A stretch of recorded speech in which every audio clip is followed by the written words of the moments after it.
honest, the way you obviously suggested it, it's actually quite good, because then it's not only me who's getting the answers. Yeah, I'm sure there's that's what I'm hundreds of thinking. Yeah. people who want to ask exactly the same questions. Yeah, and I get so many questions. That's why I'm trying to do it, because I feel obliged to. I'm it's humbling, and so on, that I get a lot of questions on social media and emails and so on. But it's just that I struggle to answer everyone, and I want to give Yeah. good answers. So I either give um I don't want to give half-ass answers. So that's why sometimes it takes a lot of time, because I have to like work up to it. So doing this is great, because again, like you said, there's probably more people have the same question, and if I can scale my time, it's better. So shoot. What was the Right. questions? We'll start with the. As you know, I have been to Belgium recently Yeah. to do some work with Carol and John McDonough, and and then I had a chat with Paul Grimwood about the same or similar thing that we've done there. So I would like to find out your opinion on what would you, or how do you understand uh, indirect cooling in a modern context, not necessarily what layman intended, and do you think, or what your thoughts are of its value in today's firefighting and techniques that we use? It's just such a hard question. But I mean, first off, I think Mm-hmm. it's very important that when I How do talk, you define it first? yeah, when I talk about indirect cooling, I would like to talk about it from the effect you're achieving rather than the technique you're using. So you could achieve that effect in multiple different ways. So if it's the effect, I would describe that as basically inerting. Like you're adding something that's absorbing energy in the gas volume. That could be CO2. It could be steam. It could Mm-hmm. be gravel if you divide it finely Yeah, and yeah, put it yeah. up in the. Yeah, it's just hard to make it stay there. It falls down. It's too heavy, so it's not very efficient.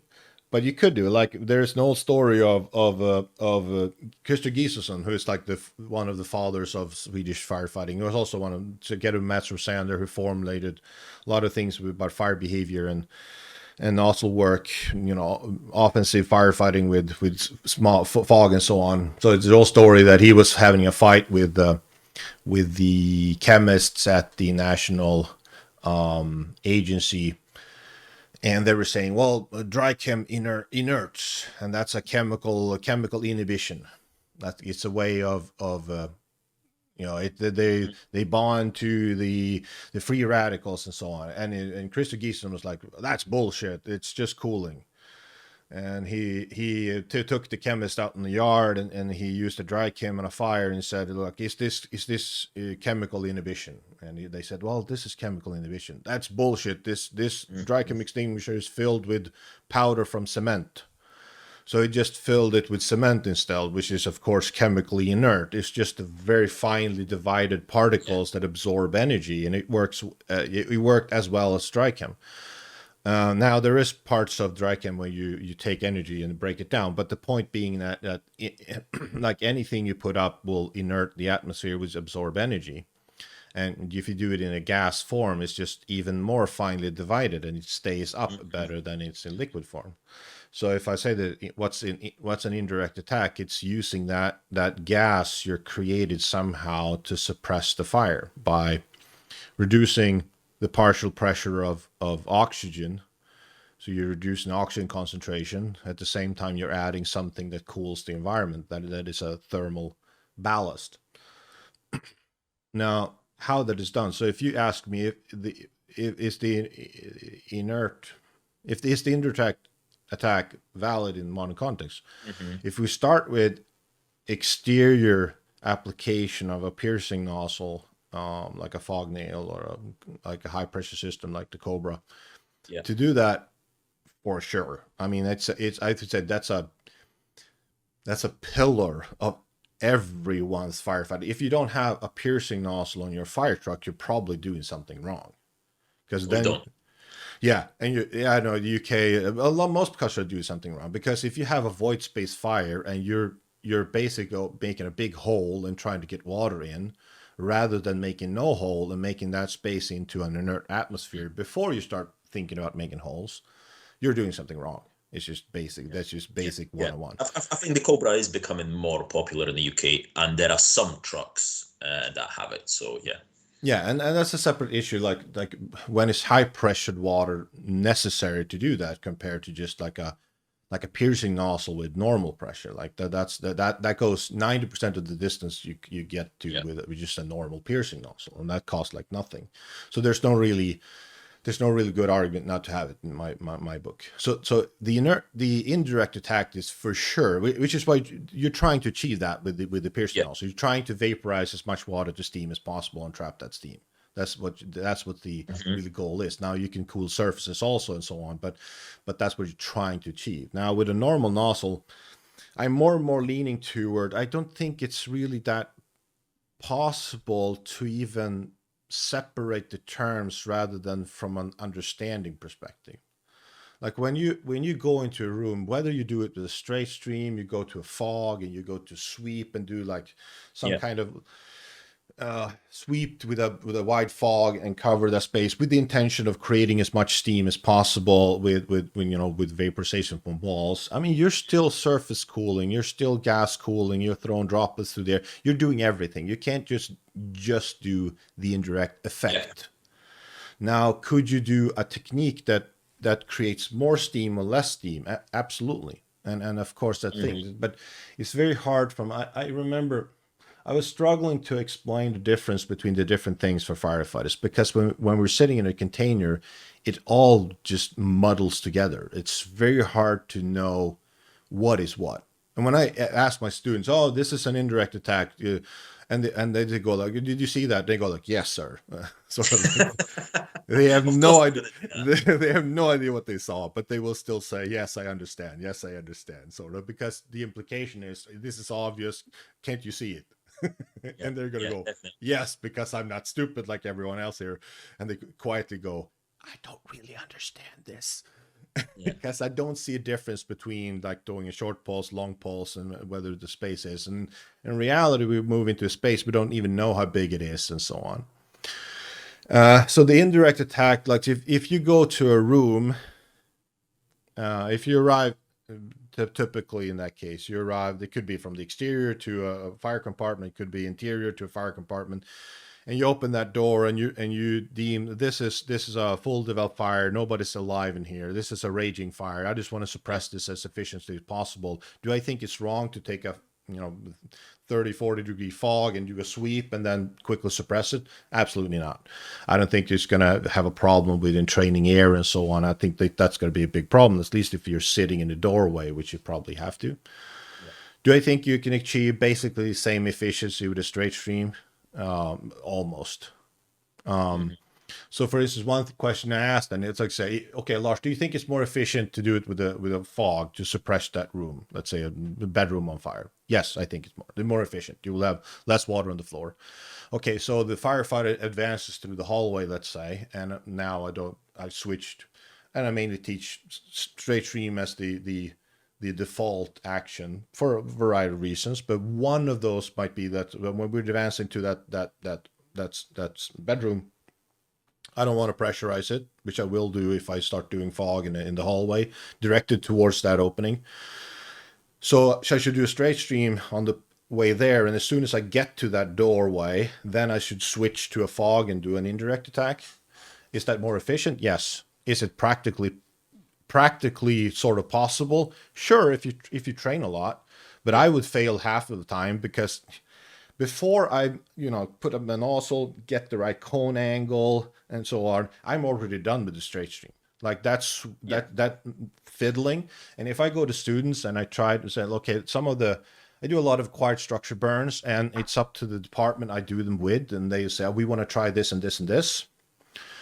And let's say they want to try straight streams and so on, and they try straight streams, then I tell them, look, the most efficient thing would probably be to switch to go to a fog when you get in a room and do an indirect attack here. And a lot of those play it, and it looks like it's just horrible to watch. And they themselves go after like, that was much harder than I thought it would be. because I don't really know even when I'm at the doorpost a lot of time. Yes, I think that's a lot of what we don't get from container training, and you will probably confirm or deny that, but that in majority of fires, especially if you don't have a tick, you can't see anything. You don't know what your cold angle is. Yeah. And even if you have a tick, you're not going it with like this all the time. You put it up and then you do some kind of orientation, you read a little bit, then you put it down, and you do some actions. Even if you have your backup firefighter holding the tick, as soon as you start advancing, they need to help with the hose line. So as soon as you're advancing, basically no one is holding the tick unless you have 3 arms or a third person behind you, which might be an option. That's a separate discussion. We don't have really good helmet mounted yet, but so we're limited that. So as soon as you start advancing, if it's 2 meters, by 2 meters in that low visibility, and you're not really comfortable with that environment, and there's chairs and there's furniture, you're seriously disoriented. Yeah, and that's what I said. Like when you're going there, you're doing the straight stream, maybe you're already there. And why should I switch to a fog in that sense? It becomes, I think it's a non-realistic approach that sells an efficiency that you're not going to get with real firefighters in a real situation. It's just there's too many variables that are hard to overcome. So to summarize, the indirect attack, for sure, with piercing nozzles and cobras, vital. Yeah, definitely. The effect is, of course, super powerful. Like using steam, whether you use it with a normal nozzle or whatever, it's super important. Like if you take if you take a smoothbore, the worst, or you take a fog and you actually use a fog and you punch a hole into the attic and you put that fog up, you will have a much better effect than if you start poking a big hole and try to cover it. Like that would be the initial, to use water as a steam, or try to create as much steam as possible in those situations when it's not a rescue, of course. Yeah. But to actually do it with a fog nozzle, like on a standard apartment fire, no, I don't think it's realistic. I don't think it's I don't think it's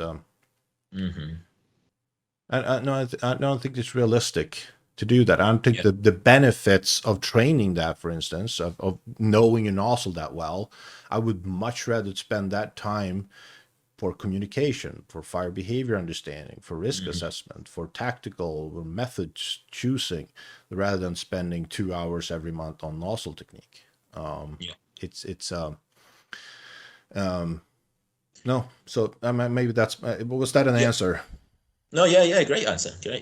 And obviously what we're talking here, and I would like us to maybe concentrate on that, we're obviously talking more in the European sense. So maybe if somebody's listening to North America, it might not make much sense, but they're just even more, they're more, of course, more used to straight stream. They're less used to using water as, but they use piercing nozzles too, but they're just focused on surface cooling, like much flow, and try to cover it, which is the opposite of what we're trying to achieve with the indirect attack. We're trying to achieve limited surface cooling to maximize steam production, which doesn't exist in the American vocabulary. But they should be even more interested in that, because they have even more, like with construction and so on, which has even more benefits of using steam, I would say, than, for instance. Indeed. So yeah. Would you say, because I've come across quite a few of those things when explaining it to people, that there is more and more confusion, or the terminology overlaps between. I remember your interview with Mats Rosander, and I think according to him, what he was calling short pulse was much longer than what we used to now. And so the difference between the long and the short pulse is already kind of blurred, and then the difference between long pulse and indirect cooling, that kind of overlaps somewhere as well. Oh yeah. And So Especially since that is directed by the volume size, not mhm, really a second. So we just yeah, simplified, say 1 second. Well, that's a short pulse in a hallway, but it's not a short pulse in a big warehouse. yeah, definitely. Yeah. And especially if you're entering not knowing what the volume is like, you're going from one compartment of the office into the wider Yeah. warehouse space. You don't know what you're No. doing anyway. Yeah. I've noticed that a lot of people are confused, and or maybe the people who want to learn about this are saying, "Oh, what is the short pulse? What is the long pulse? And what is the where are the boundaries of each?" And I don't know what the answer is. Well, in one sense, I really agree with trying to create those simplified things. Like a short pulse is 1 second, so long pulse is 3 seconds. Let's Hmm. say it. One thing I really agree, because we need simplified like methods to base something off. Like if you say Yeah. that this is if you go into a residential space with normal volumes, a short pulse is 1 second to achieve this. A long pulse is 3 seconds to achieve this. And then, and you say the big caveat that this is only valid for residential space. If you go anything above that, you shouldn't do fog at all. For instance, let's Yeah. say. Yeah. So for that sense, I really agree with creating those simplified things. But of course, the danger of doing that is you create robots that go into container, and they will do Yes. 3 short pulses and a long pulse. So they will do 3 short pulses above their head, door controlled, and they will do a long pulse in through the door. And they will do that regardless of what conditions are. And every fire instructor says, no, no, no, but of course we have to teach it to do conditions. But the indirect effect on most training is that you have those robots who start doing Yeah. Definitely. pulsing in large industrial warehouses, even though that was not intended. Because Hmm. like you could go to Sweden and saying, well, if you do very good, let's say we don't have, but let's say we had very good training, they would probably they would probably go like the indirect, because you only do it in small containers. Even if you have a big cell or something like a Yeah. Yeah. larger cell, it's still vastly smaller than an Yeah. industrial warehouse. And we never even sort of talk about industrial firefighting. It's sort of like, well, that's so complicated, so we're not going to talk about it. So good luck.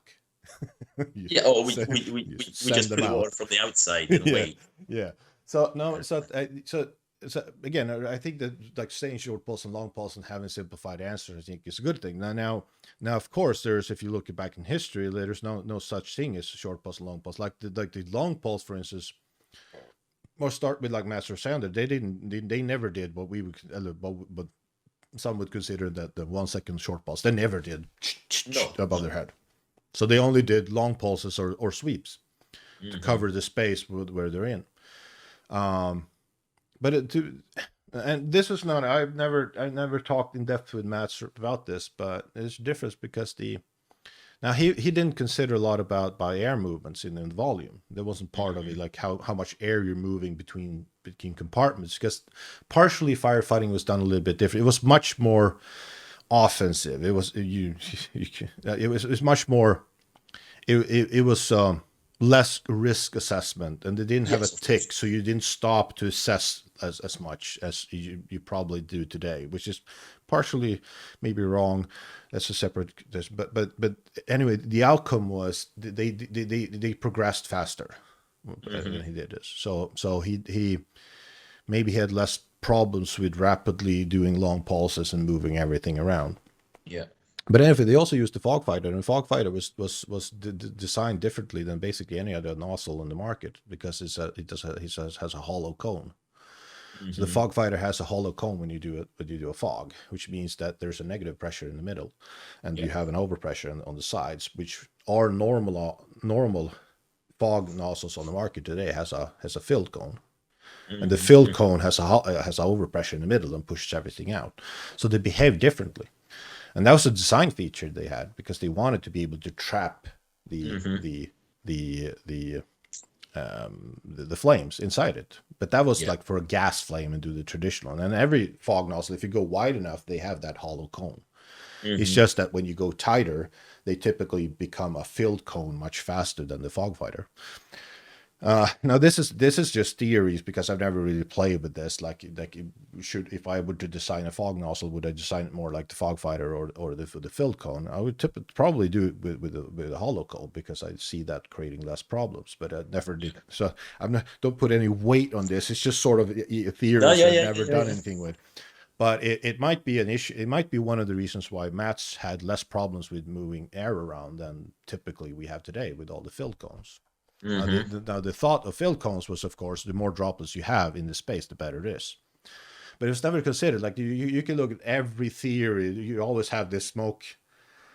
You always have in every picture, the smoke stays the same, and you shoot water in it, and the water droplets just shoot into the smoke, and the smoke never moves. Yeah. And that was the theory. And of course, the more droplets you have covering that space, the more efficient your cooling is, which is not, of course, true because it would just push everything away and then it would have to recirculate back into the stream. And that's where you get cooling. That's why it takes, when you do long pulls in a container, it takes about 2-3 seconds before the cooling effect takes place in the smoke layer. First off, you get increased combustion a lot of the time, because you're just pushing everything around, you're pushing it down, you mix it with air, you get more flames, and then woof, everything goes black, and you're achieved your cooling. But again, that is 2-3 seconds later when that air circulates back into the stream. What was the question again? I thought the short pulse, long pulse, yeah. No, so I don't have a problem with that. It's just that I don't believe in the short pulse. I don't believe in at all, because I think that basically anytime you're going to use the short pulse, you're in a flow, because that's tradition. You're going to advance. So for temperature check is bullshit. And for actual that was the next question. Hold on. Okay, so but for cooling is also sort of bullshit, because as soon as you do it, you will have that flow carrying it down. So you're not making any progress ahead of you. Now, if you were sitting inside like a closet, sure, a short pulse would cover that closet space above your head, but that will never ignite above your head. I don't know what you've done going to that, but if you had the ability to get in there and have it totally sealed behind you, then it would make sense. Yeah. But in that case, it would never ignite anyway, unless it's something is feeding it with a ton of energy. So the short pulses to me is sort of basically useless. It shouldn't be taught at all. So you have to teach the long pulse. But the problem, of course, with the long pulse is that you will end up moving a lot of air, and that you have to address that. So if you're teaching fog, which I don't think, I'm not saying you shouldn't teach fog. I never said. I just say that I switched to straight stream because I find it to be easier and more practical and so on. I'm not saying that the fog doesn't work at all. I'm just saying that we have to include a lot more theory and practice and orientation to be able to say, like, if I'm going toward an opening, I have to really think about what I'm sending towards that opening, because it will come back at me. To a more of an extent than with a straight stream. You're still going to be, if you put the straight stream in the ceiling and you create that fog towards that opening, you're going to achieve the same effect, just to a lesser degree. And since you're practically moving that stream around, you don't have a continuous overpressure towards that opening. You're just going to move that overpressure here. You're just creating more turbulence rather than a continuous flow in some place. So I think that whether or not you're going with fog or something, I think that's an important thing to add, and that makes it even more complex, which further takes away, I think, the efficacy for even teaching it. Oh, you've already touched on so many questions that I was about to ask later. Okay, sorry. We've mentioned Steam, and I remember you talking about it before, but I just wanted to maybe focus on that for a little bit. Generally, over the years in the UK, it was taught Steam's bad, and it was the Steam was seen as some kind of enemy, and we should refrain from creating Steam because we all gonna get steam burns. And I understand that you, with the array of a lot of acquired burns, have a different experience with that, and maybe believe that it's in the real world, it does not create a problem as we are used to seeing in the containers? Oh, it is a big question because steam is partially not researched to the extent it should be. So I want to start with saying, well, first off, if we go back to the indirect attack, I think like using steam as a suppression agent is vital. And I think it's like if you're not using those kind of tools to create that effect, you're doing something wrong. Period. Now that is said without being victims or firefighters in that space, because if you would do that and you would achieve that effect really well, the perfect indirect attack is steam at 100 degrees, like really hot steam. The hotter the better. You can get above 100 degrees, but it's really hard because you get superheated steam, and it's tremendously hard to keep that. So you would have somewhere between optimally 80 to 100 degrees steam, because as soon as you start dropping the temperature in the space, which would be the steam temperature the same, if you start dropping the temperature below 75 degrees, you're losing, in theory, I would say in practice, the ability to suppress flaming combustion. Because if you go below about 70 or even 60 degrees in that space, you would condense a lot of that steam back to droplets because the air can't hold enough moisture. So you would have to have hot steam. But reversely then, hot steam sucks to be a firefighter or a victim. Yeah. So first part of the answer is, if there's no life in there, like a void space inside a wall or an attic space or whatever, you want hot steam, and you want as much hot steam as possible. Yes.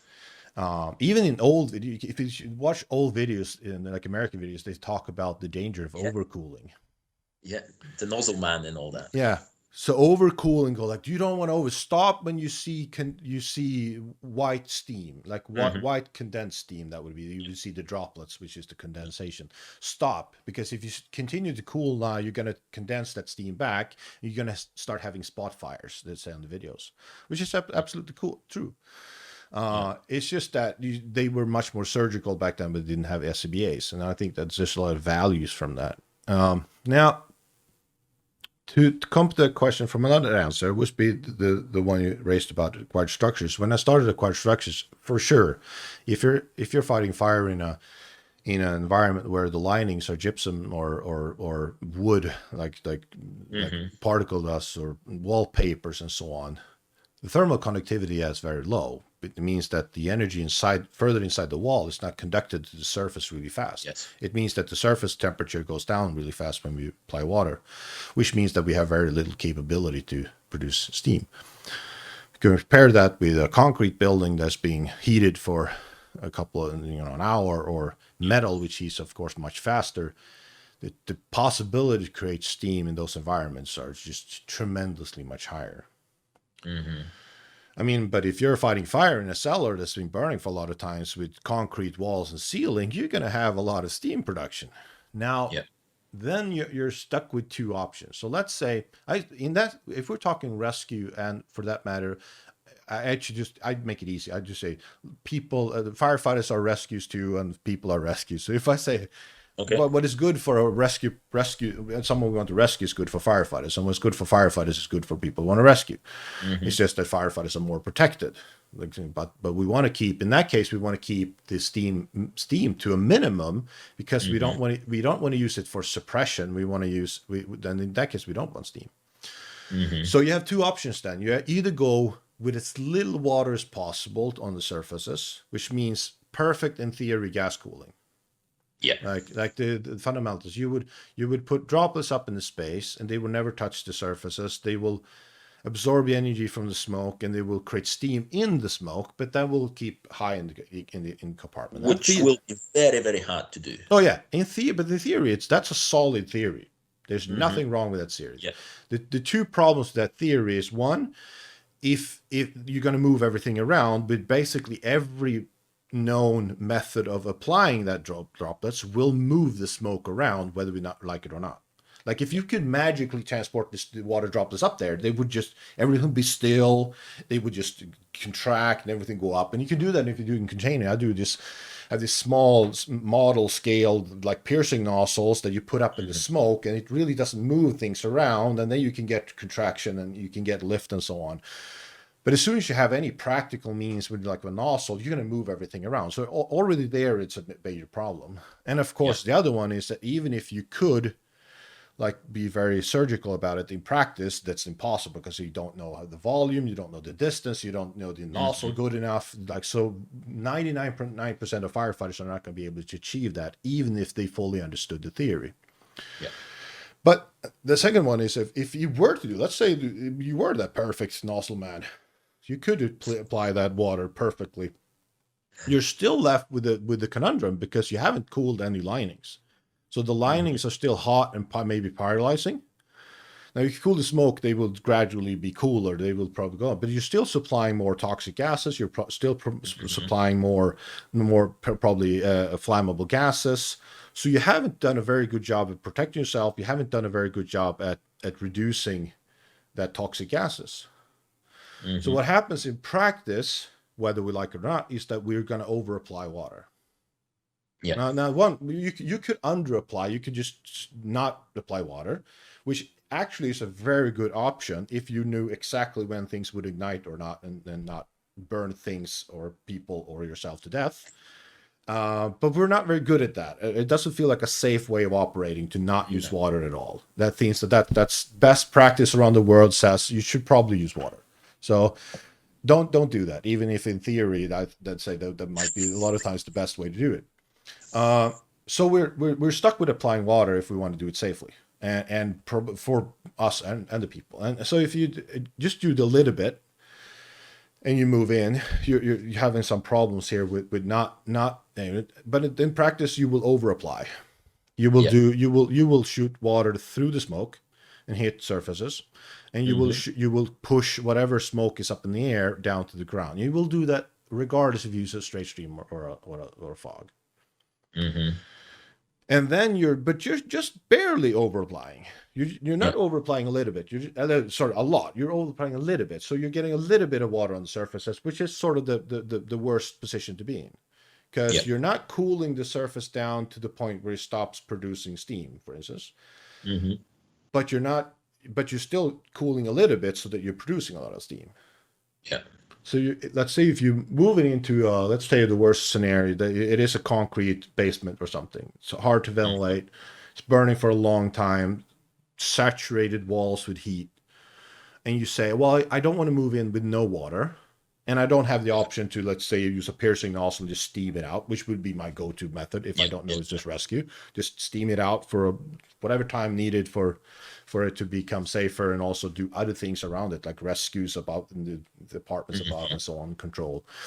If you do it a little bit, you're stuck inside the middle. I'm producing a lot of steam from those hot walls, but I'm not cooling them enough to stop producing steam. Yeah. So that's why I'm going. That's why I went back to first principle and said, okay, what's if we have a rescue or again a firefighter inside? Same thing. If we have somebody inside, what do we need? We need to make the space.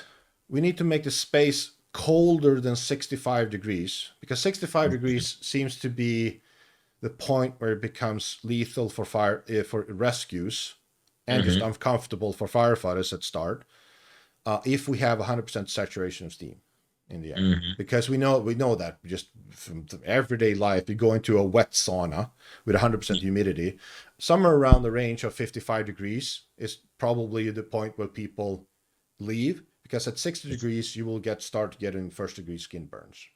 At 65 and 70, and at around 75 seems to be the medical literature. If you go above 75 degrees of humidity, the literature says it's probably unsustainable for human life.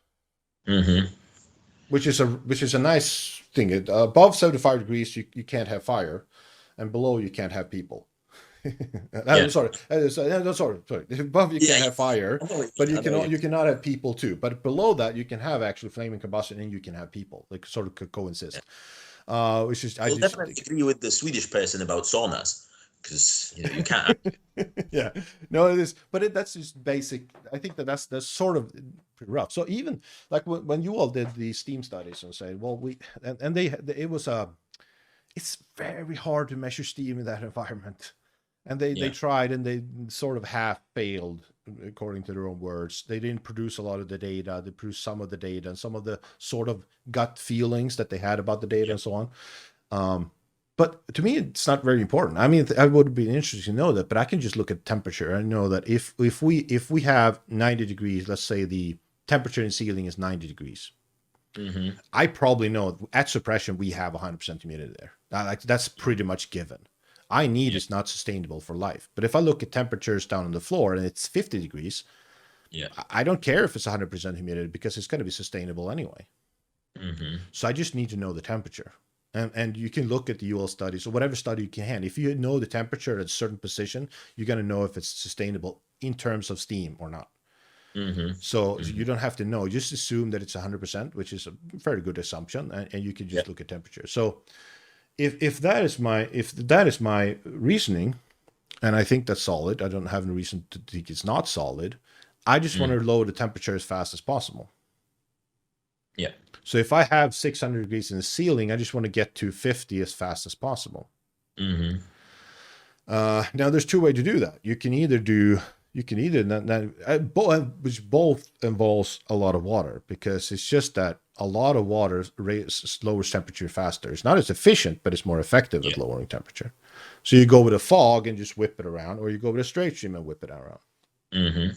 I think both of those issues, if you're talking about the gas volume, they will probably reach the same conclusion, because as soon as you have, even if you take a fog and you whip it around inside a space, if you were to, that fog hits surfaces, different places when you whip it around. Yeah. Straight streams would be the same. That space will, of course, and it will produce steam.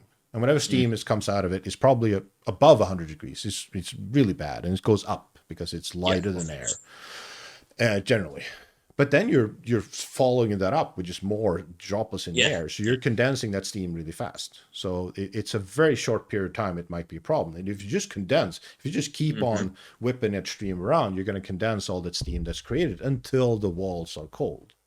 Mm-hmm. But you have to keep doing until the walls are cold, depending on how much saturated heat you have. But so I think both fog and straight stream would do that, have that effect. You would just need a lot of water for as long as time as you need to make sure that linings are cold.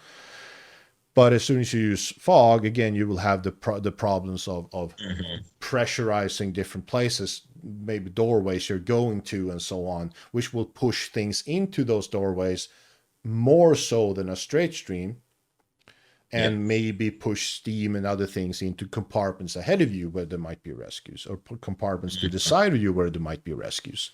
So I just think you limit some of those problems with doing it with a straight stream, because if you hit the actual doorway, it would just do good. Because if with a straight stream, the water actually hits the doorway, it will do good in that compartment. Probable. Yes.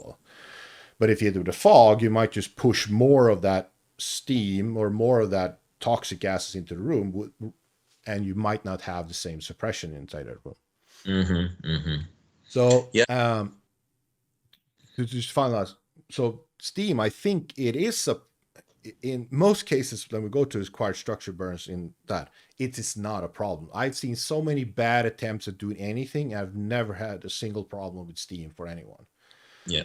Typically, people say that they have less problem, even more comfortable with straight streams. And I think it's just natural. You're using much more water. You're condensing it faster. You're reducing temperatures faster. But it's regardless not a problem. The only times I really have a problem with acquired structure burns, if we actually do Cobra, really high pressure water mist. If you do that in a compartment and you're inside that compartment where it's fairly hot, you might see some problem, but it's probably not enough heat. But if you're just outside of that compartment, the door open, in just the wrong place at the wrong time, when the most of that initial expansion happens, it will suck for 5 seconds or 10 seconds, and then it will get better. But it's the only time I have. So I think it's an overestimated problem in that context. That doesn't mean we don't have to teach. Okay, so if we're going into a very hot concrete box, it might be a problem. Yeah. It might be, steam might be definitely a problem. But the solution to that is just then we're gonna piercing nozzle from the outside, because it's a perfect opportunity. Everything is hot, perfect for creating steam, unless we have victims and so on. If we think there might be victims and so on, then we do just drown it with water, just massive amounts of water as fast as possible everywhere at the same time. Yeah. I think. Yeah. Controversial. No, I don't think it is. I think it's logical. Yeah. Then if other people find it controversial, it's their worldview. I know. That's very interesting. Next question. Let's move on.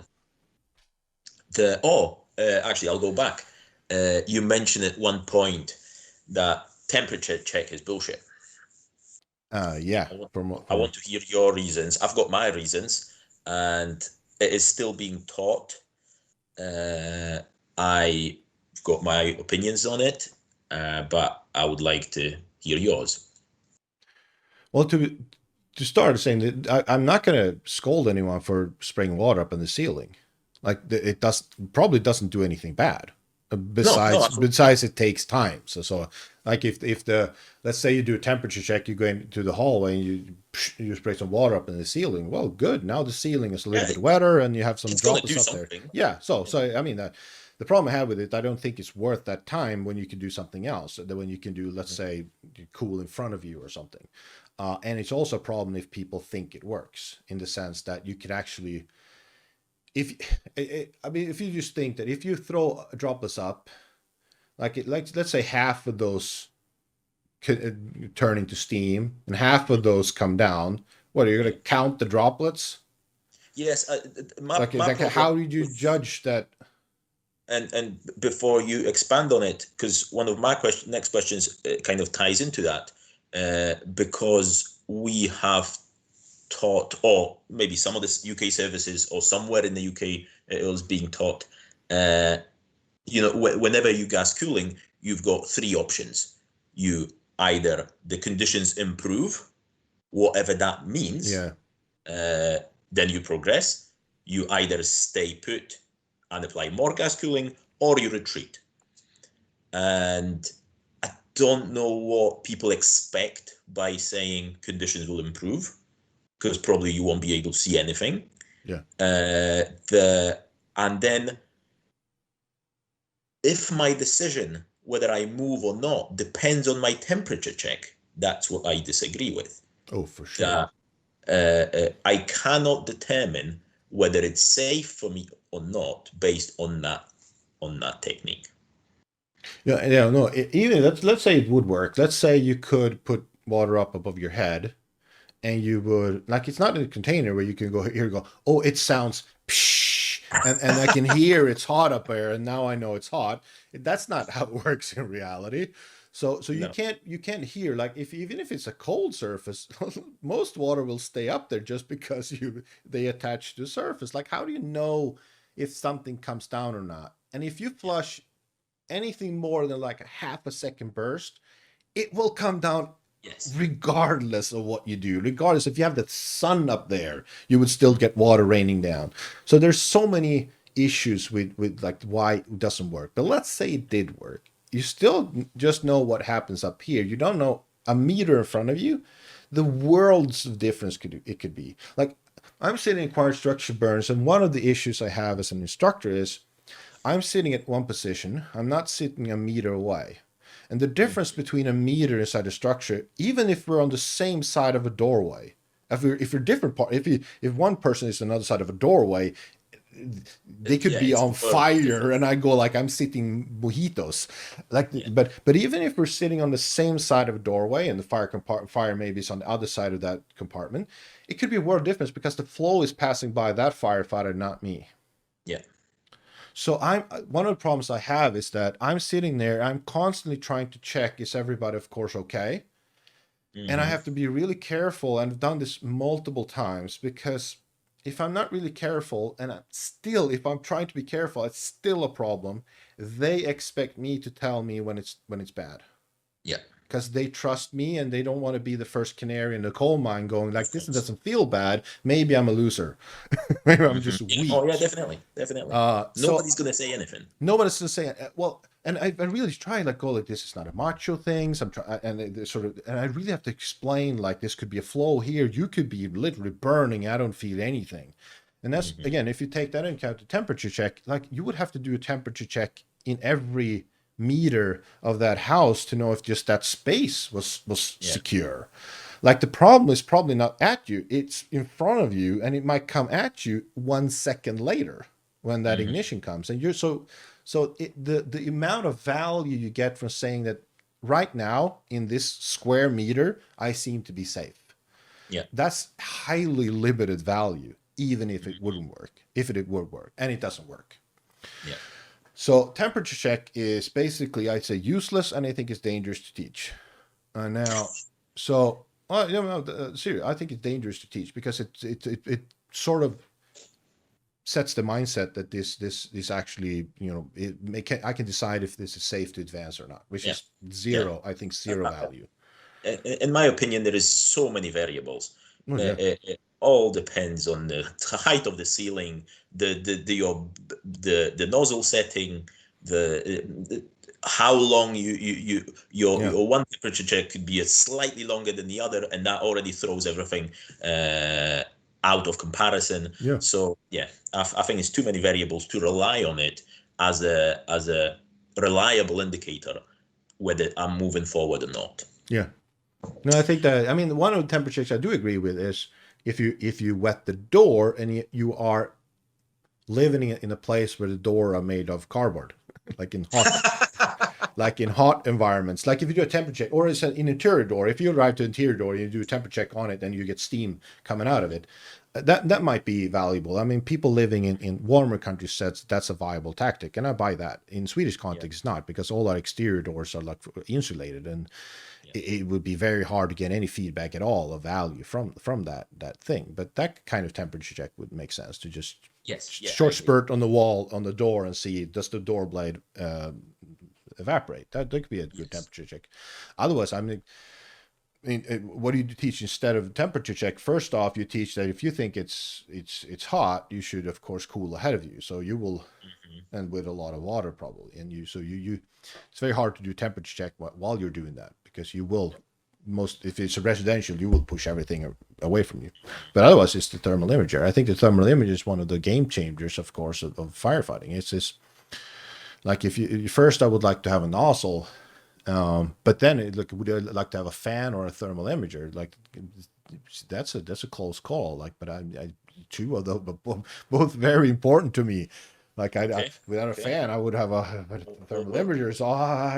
So I want them both. And I we'll get to that. since Swedish Fire Service is heavily, like, every fire truck has a tick, probably nowadays, Hmm. used for firefighting, and the FLIR is very common, which means that we can almost use like a guideline in Sweden saying that yellow is problem and red is a Yeah. big problem, because you have the right temperature range, and that temperature range, I think, is new in NFPA, that is going to be that Hmm. palette of temperature, the colors and so on, which affect the European market too. And I really had that's even though that has some myriad of problems with assessing temperature and so on with the Of course. thermal imager, it has way less problems than the temperature check with the nozzle, I would say. Yeah. So that leads us on brilliantly onto my next question, Okay. which is to do with ticks. Uh, Ticks for a lot of time, and I'm not trying to generalize among the UK fire service because I know there are differences, and some are probably more advanced than others. And but we, or as far as I'm aware, I've done obviously few seminars with Andy Stans, which who you obviously know, and he knows a thing or two about thermal images. And the what, in your opinion, what is the value? Can we be uh, good at what we're doing without utilizing thermal imaging to its full capacity. Basically what I mean, that we have used thermal imaging for years and years, maybe to look for hotspots or to look for overheating light fitting or something. They were very rarely used for fire attack. And it's something that I always say that it's probably one of the most expensive pieces of equipment we carry and the most technologically advanced one, and we just leave it on the truck majority of the time. And I know you do a lot of work and you burn a lot of houses down, obviously with permission. Sometimes not. It's just a and you do a lot of work with TIC cameras, and looking at that, the value that comes from it, it seems to be hard to measure. It's just game changer, as you mentioned. It's it game is. changer. It is a game changer. And I think it's changing slowly within my environment, but I definitely would like to see it incorporated a lot more. So how do you feel? Obviously, I probably know your answer, but between working without and with the TIC. I mean, of course, you can suppress fires without a TIC. We've been doing Of course, it for we've done it for hundreds of years. Yeah.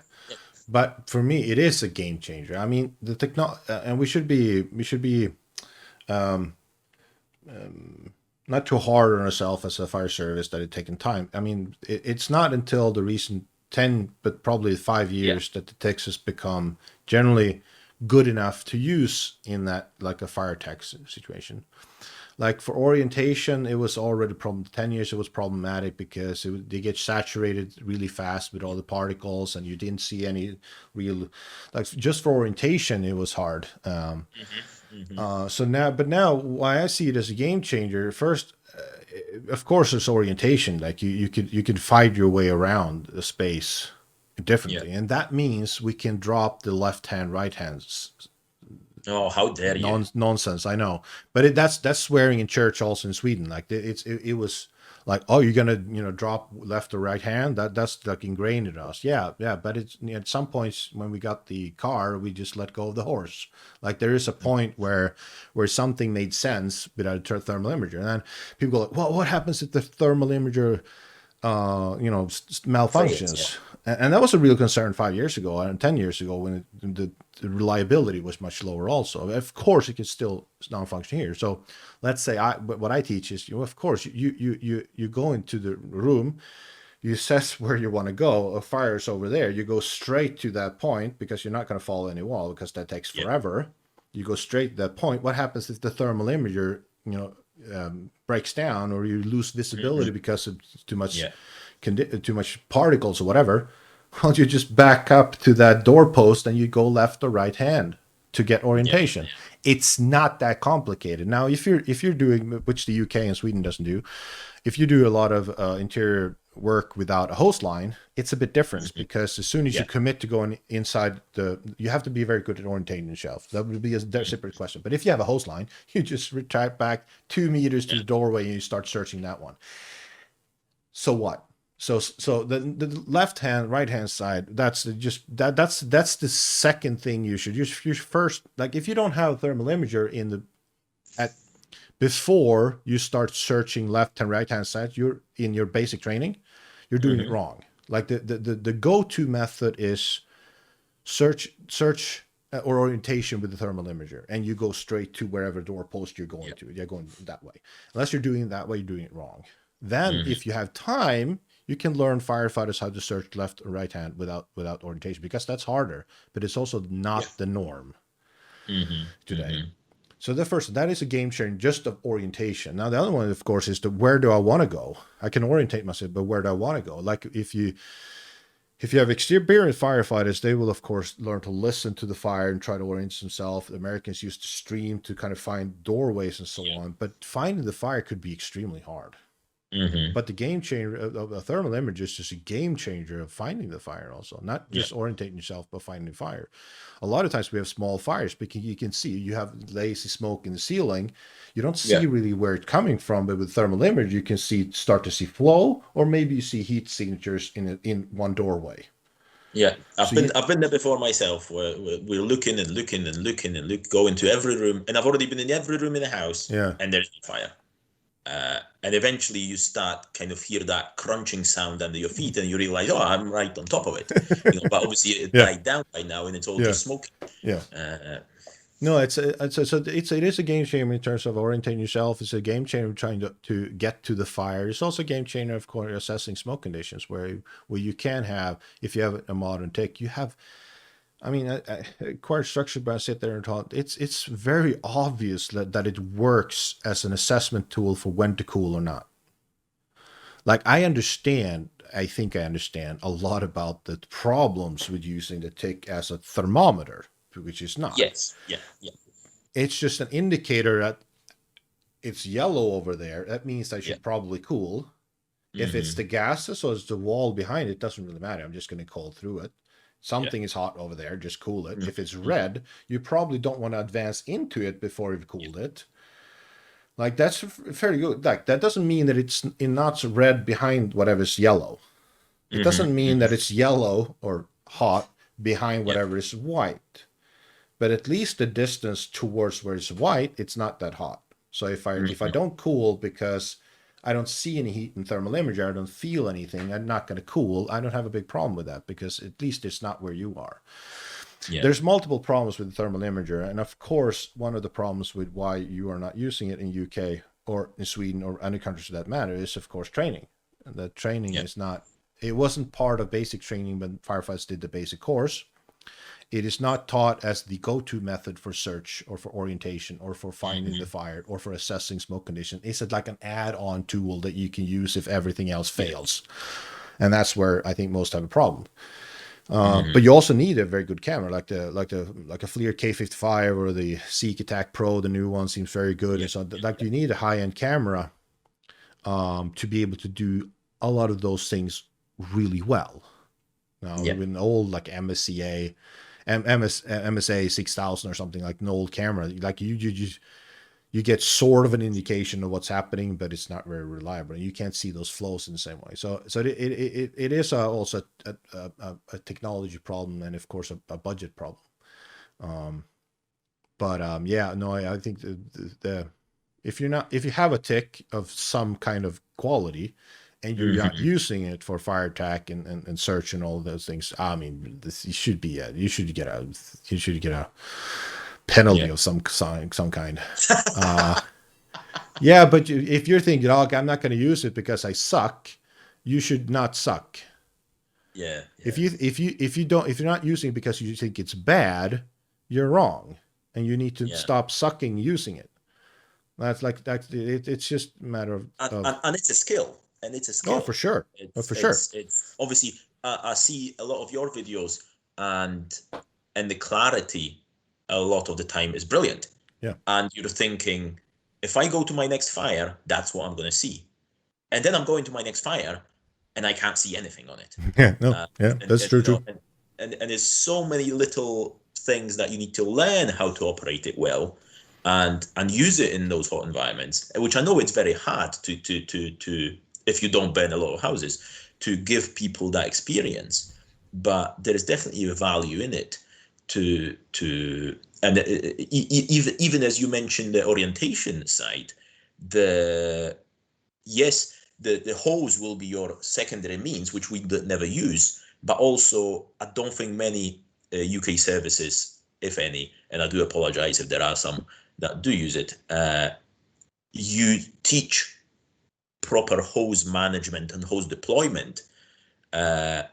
Majority of time, whenever I've seen it, is just a big pile of spaghetti on the floor somewhere, because we want to pull it into the building as much as we can, just in case we need to go far. And then it stops being used as a means of orientation, because once you get to that pile of spaghetti, you don't know where you're going.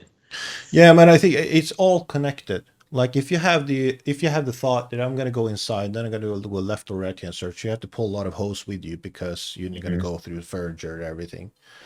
So the first one you say, it all ties together. If you're going straight to whatever next door post is, you're not going to use a lot of hose. You don't need as much hose because you're going to go straight to wherever the fire is.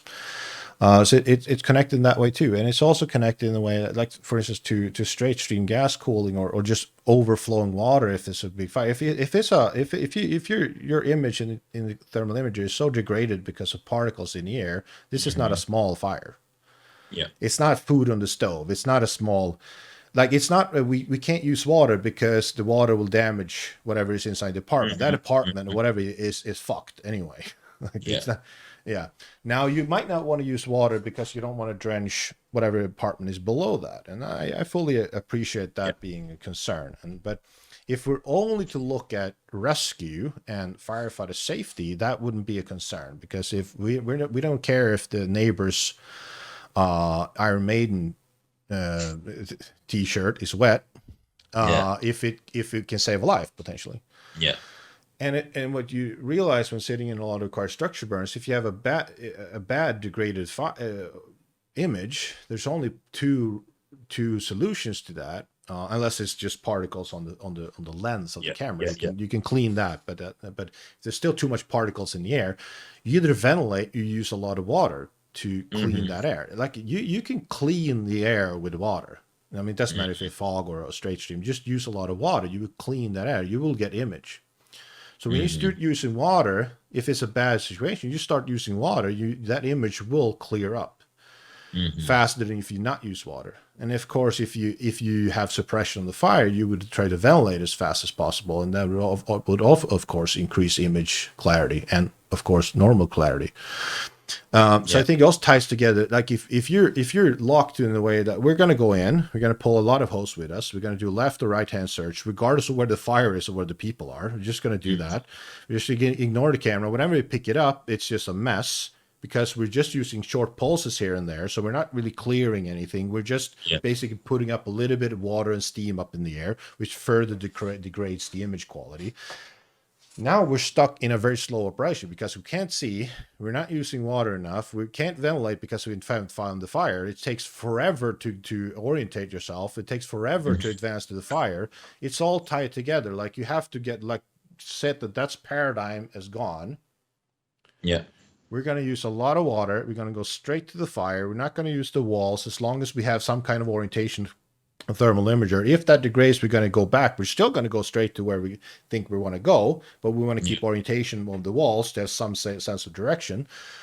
Then a lot of those problems goes away. But you can't just take away. One of the problems with the UK, and a lot of countries follow that method, is that you separate your different things in fire training. Like we do. You have BA training, you have ventilation over here. You can't separate things. You can't. It's impossible. It's possible from it is a problem with the chicken and egg. Like I can't teach everything at first. You have to sequence it somehow, but you can't separate in the way you do. You have some ventilation here that's sort of not tied to fire behavior tactics. It's just a separate thing we teach here. How to put the fan on and how do you open the windows, what kind of flows go here and where. And then you call it, oh, so when do you want to ventilate? Oh, that's not part of the ventilation course. It's sort of like different. And when you hear those examples and you go like, what? Definitely. I can give you a lot more if you want. So it is, you have everything. That's why, a basic course, they should have a fan and a thermal imager at the first day of class. Yes. Because they're going to be like, this is the most vital tool you have inside. The fan is the most vital tool you have as soon as you have suppression. Like if someone is not starting the fan as soon as you get water on the fire, you're doing something wrong. Like you can't. And now of course, during the course, you will start to tweak, like you using the fan more efficiently. But like as soon as you put water on your first fire in training, there should be a fan going on. Like, because that should be natural. As soon as you go into a smoky environment, you should have a tick in your hand, but it's not natural. As soon as you go into smoky environment, you should assess that. You can't do search training in cold smoke and say, no, don't take the tick because you're just going to do search. Yeah. Go like, that's nuts. Yeah. That's what we were doing in Belgium, and it seemed to work. And would you, and it's just slide off on the back of that your answer. It's it's not really on the list of my questions, but would you consider, because you're mentioning fan and the tick as the two game changers in the recent history of the fire brigade, if you like. Where does the smoke curtain sit in that? Would you consider ventilation if the fire compartment is isolated with a smoke curtain? If I would consider ventilation of the rest of the compartment? Yes. Yeah, for sure. Now, well, if you are at the fire compartment and you're putting time to put up a smoke curtain rather than just putting water on the fire, I don't know what you're doing. Like, yeah, there has to be the door to the fire compartment is closed. You'll come up, your team comes up, and they put a smoke curtain before they make an entry, and there is a bit of smoke in the rest of the house. Oh yeah, well, so in that case, I like. So if the question is, if we arrive to, let's say, apartment fire or a villa or whatever it might be, you go into the house, there's smoke in there. Maybe you're suppressing the gases on the way, you're cooling. You arrive to the fire compartment. Either door is closed to begin with. In that case, you wouldn't have a lot of smoke, but some smoke. Or you have much more, and you close the door, maybe after suppression or before suppression. You just want to, like, that room is not important to me. If anyone is in that room, they're already dead, for instance. Or you don't know, but there's so many other rooms that are a priority. So, you close off that one and you focus on the other priorities, which is more bedrooms and so on. In that case, if you close the door, I don't see why would you. I mean, it would be an extra safety to put a door curtain on top of that door also. Sure, added protection, but I think that would take a lot of time. Now, if the door is like partially burned through, then definitely a door curtain will, of course, provide more cover to that room. Because yes, tactically, I would love to just seal that room off, preferably with a little bit of water on it, close the door, and then ventilate the rest. Because, of course, as soon as you have separation between the fire compartment, which is half or not suppressed at all, you would ventilation for the rest. But ideally, of course, I would want to have just whip it around, if you can, whip around that stream in that room and just put ventilation on with the door open in that case. Because now you would start to clear that room too as soon as you get a window open or something. But yeah, as an option where you deem, okay, this is a larger apartment, a lot of smoke, there's a lot of potential areas where it's of high priority. I think there's a lot of potential areas with high priorities of people being saying that we're not going to focus on the fire compartment, we're just going to ventilate rest makes perfect sense to me. It would not be part of my. I teach a standardized way of doing interior tech. And the standardized way of like a guideline for how to start, and you can tweak. You can of course tweak that. That's the point of having a guideline. You tweak it whatever it needed, but that's the guideline. You would straight to that fire compartment. You would get water on it. As soon as you have water on it, you will start to open a window in that compartment. You would do hydraulic ventilation. For 15 seconds while the fan starts up, and then you would do a primary search of that compartment with a tick to identify if there's a bed. Search the bed. Go out to the next room. Identify, is this a bedroom? Is this something to sit in? So all the beds or something to sit in. That's a priority. Go straight to that one. Search that one. So that would be my go-to, like, for how to deal with the fire compartment. You suppress it and you open the window and you put the fan on. Now it might reignite there, but generally, typically residential areas, it's not going to go boom straight away. You just go back and put some more water on it if it starts to reignite. I mean, ideally, you could have, like, say, for us in our context in Sweden, it would be pump operated. They can be assumed exterior control of that room. So if it's possible, they can stand there with a straight stream outside, and if that fire compartment would start to build up, they can put some water on it while the firefighters inside are searching. Now there are multiple variations to that or solution, but to put an extra smoke blocker on the room seems very time consuming. To bring it in, put it up in a smoky environment, and so on. Would I do ventilation if the fire compartment is not suppressed? Put a smoke blocker up, would I do ventilation then? Probably not. Yeah. But I don't see a scenario, a really likely scenario, where you can't suppress the room, but you can put up a smoke blocker. In the context of us having a hose line with us. It was purely the scenario that we've done in Belgium. It kind of worked that because of the hose management problems, there was two teams together. The second team helping with the hose. And as soon as the fire compartment was a garage that was accessed from the house. Yeah. So, and the car inside that garage was on fire. Yeah. So the firefighting team went through that door into that compartment, and the second team put up a smoke curtain to stop that smoke during the suppression traveling into the rest of the house. Yeah. And then they started the fan. Yeah. Oh, yeah. I mean, it's whilst the suppression was going on. Yeah. No, that seems fine. I would buy that. I would buy that. Absolutely.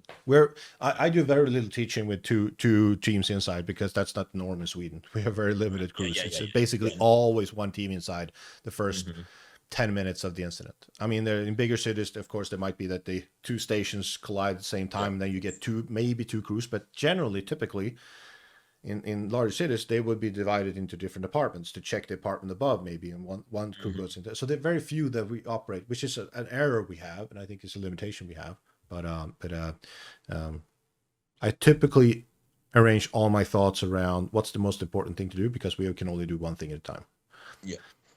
So just on the side of that, what size of the hose do you guys use? It's 42 mil. Would be the standard lay flat hose, and and the other would be high pressure boost line, 40 bar at the pump, probably 10 at the nozzle, but 150 liters per minute. Those are the two main for residential fires. It's very rare, even at industrial fires, which is all the limitation of problem in Sweden, that we supply the 72 mil for large flow. That would be very rare, probably used. Nobody knows how to use it, hold it. Yeah. But the 40, I'm of course trying to get more people to use the 42, because I'm convinced that more water at a shorter period of time is better for rescues, which is normal mode we're getting into apartments. But I don't know actually, but I might believe that most fire attacks in Sweden are done with a high pressure hose reel for apartment, because it's just quicker. And most fires are small, and that overall gives a fire gives a faster deployment. You can get away with it. 90% of the time. Yeah. And I mean, Sweden hadn't had a death in a fire for a very long time. That's contributed to anything that I would say that a bigger line would have helped, or something like that. So it doesn't seem to be, and my gut feeling said it's not a safety issue, but I think it is. It might be, and I also think but I definitely think it's a rescue issue, and I think definitely fire services are using too little water at some occasions, and the fire building just burns down instead of being water damaged. So that for sure, I would say, is an issue. But if I get to choose, I would rather just have lay flat hose and be good at that. Have one tool, 42 mil or a 38. I don't have. I'm not big. Like 45 is also, I think, in UK very common in 45, right? 52. Those get a bit too cumbersome, a bit too hard to maneuver to be effective, and I don't buy that you have to use that much water, especially not for like the normal residential side of the UK. I don't. 38 delivers a ton of water, especially like that. It's I think the Australians are pumping it to like 485, and they have the ability to flow 485 maybe in it. It's just a very big nozzle reaction. You would have to be down there. They may be bigger, so they manage fine. They drink eat a lot of kangaroos and snakes. No, I mean the 30. You can push a lot of water, as long as you have a high friction loss and so on. But you get a big nozzle reaction, depending on how much you actually flow for nozzle, of course. But yeah, you could definitely push if you put 12, 13 bars at the pump. which we could in Sweden. I mean, we have hoses and pumps that require it. It's just that Sweden is stuck in history in terms of hydraulics. Yeah. With the fog fighter, it was 6 bars at the nozzle. It was designed for that. It was 350 liters per minute at flow, which means that you put the pump at 10 bars. It typically, with some friction losses, with maybe a little bit of snake nest of the you would get 6 bars at the nozzle at least. So typically the pump just stays on 10 bars in Sweden. Then we switched to 7 bar nozzles with higher flow, and nobody corrected for that. To be honest with you, one of my opinions or pet hates is that we're always under pumping. For some reason in the UK, that when we switched from the straight streams in the 80s and 90s to combination nozzles, nobody made any adjustments for that. No. And you still see people putting pumps at 5 bar, with four. With two let's say two lengths of 45 attached to that, but anyway. And with an automatic pressure nozzle. We got them as well. We've got them as well. And then people don't know generally, and Americans have the same problem. People don't understand what an automatic nozzle is or does. They don't know when they're under pumping because they get something out of the nozzle and it seems fine. They put Or they put a manual selective flow nozzle on 450 and they think they get 450 pretty much regardless of what they do. So I think that's the same problem. And I mean, I don't want to go to counter, I don't want to go the American route yet, at least. So they've sort of went, okay, at least one part of America. Okay, we don't like high pressure, so we're going to go low pressure. And then we're going to put all the training hours into like hose management instead. Have a large hose line that kinks fairly easy. Go like, no. Now, one of the reasons I want to get away from high pressure fog is because I want to lower the amount of time I want to put into nozzle and hose handling. So I want to go I don't want to go such a high flow that it becomes a problem. Because to go high flow, you have to lower pressure, and to lower pressure, you have more problems with the hose. Because it kinks more and so on. And sure, you can buy sturdier hoses, but they're harder to move. But then they become heavier. There's a lot of problems with going too high flow. And I don't want to go there yet, at least not for that residential, because I don't see any reason why we have to go so high, even though my sense is that you need a lot of water. To have 300, 400 liters per minute is way more than you need to do what I would say effective straight stream gas cooling in a house or a residential space. Yeah. And then you don't need that high nozzle reaction, or you don't need that high or low pump pressure to get those problems with hose handling, because we don't have manpower. I mean, a lot of the departments in America, for instance, that do let's say low pressure, high flow, they can staff a hose line with more than 2 people. And if you don't have more than 2 people, it's fairly hard to manage that hose line unless you have a very, again, like one of those newer American lines which are very stiff and don't kink as easily. And maybe sometimes in Europe we are forgetting that some of the America is not New York, and there is plenty of volunteer departments that will maybe go out of the door with 2 on the engine, which is mind-boggling for us. But unfortunately, that's what happens, and that's their reality. For sure. But so yes, I have been, and I am on a little crusade of my own. To get people to understand how water works, and we do. When you open the locker in the fire engine, there is an automatic nozzle and there is a normal combination nozzle with selectable flow next to it, and people just use it interchangeably. There is no understanding, or understanding that when I pick 450 on my selectable nozzle, I'm not necessarily getting 450. That's beyond. And I'm sure there's plenty of people who know that, but I, from my experience, I haven't met them yet. So. It's in Sweden that the water hydraulics basically is, and still to today, I think there's a small revival starting, but it's basically lost from the system. The system Yeah, is yeah. the system. The instructors don't know it.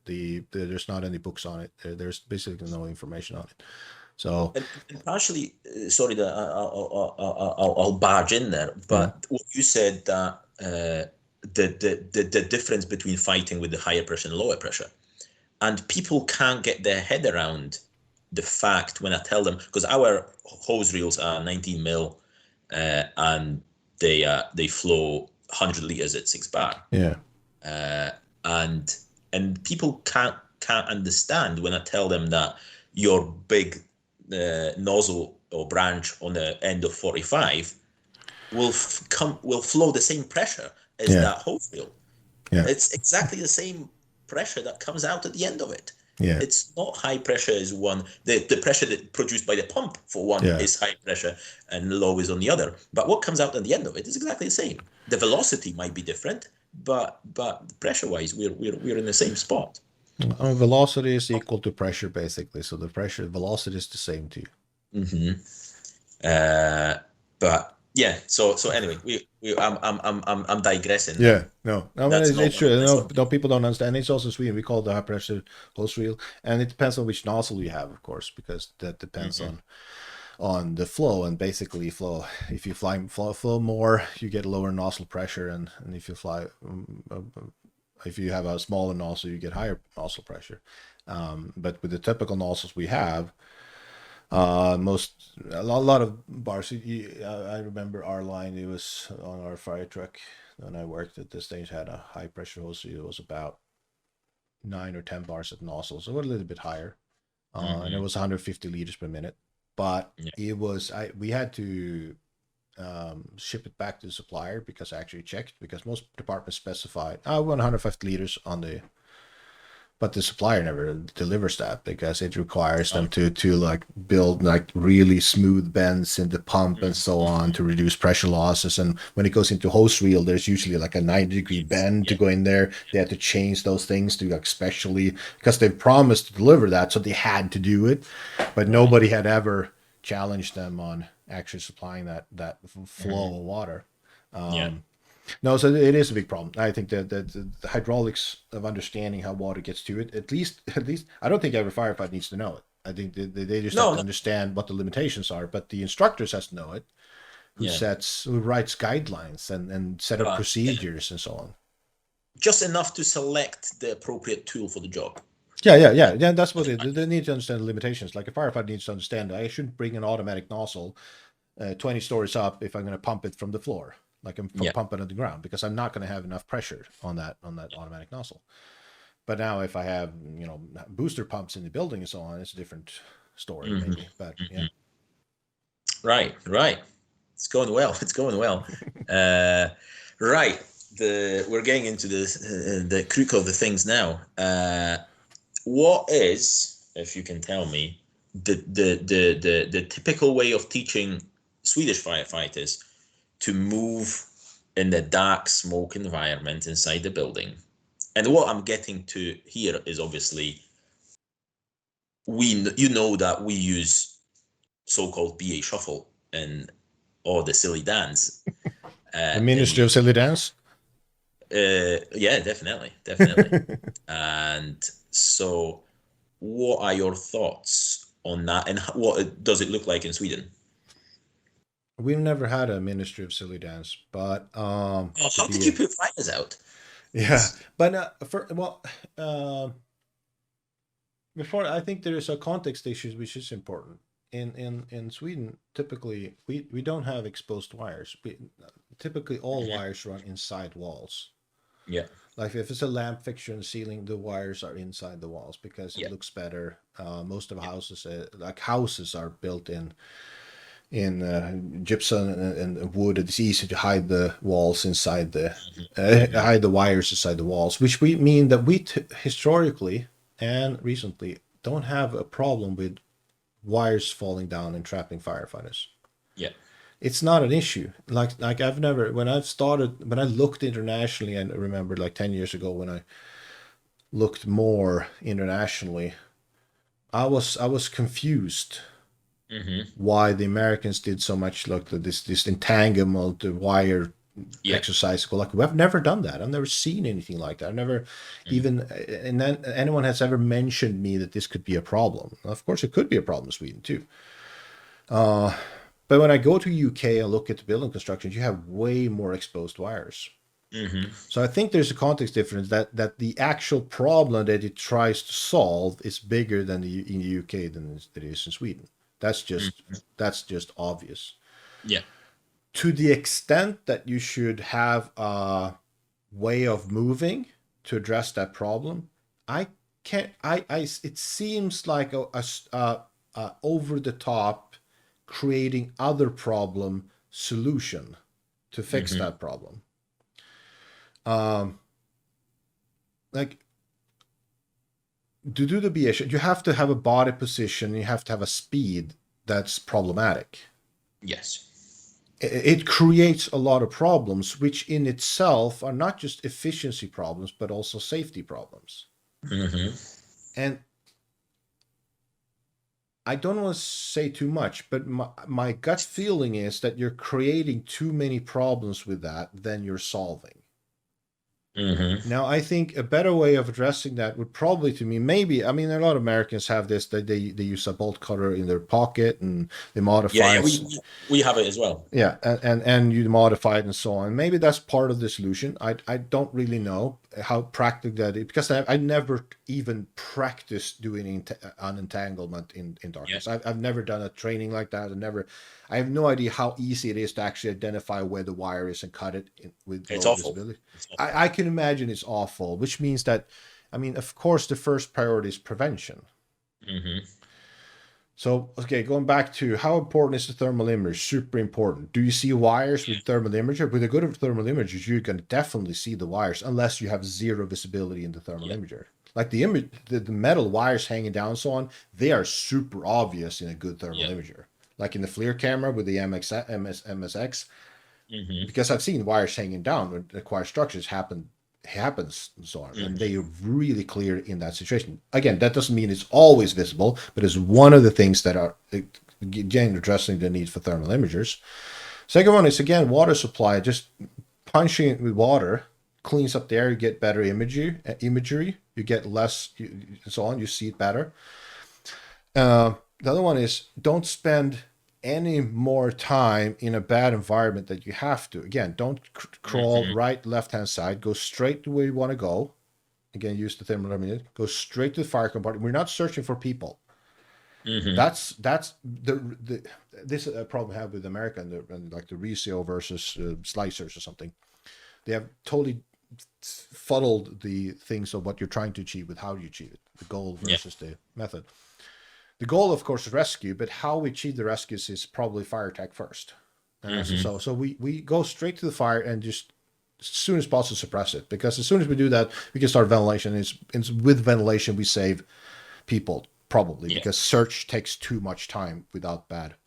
And as soon as we start ventilation, we start to improve conditions. So if we limit the amount of time we're in a bad environment, going for fire attack, or even worse, going for search while fire is doing whatever it does, that's all the time we have more to entangle ourselves in wires.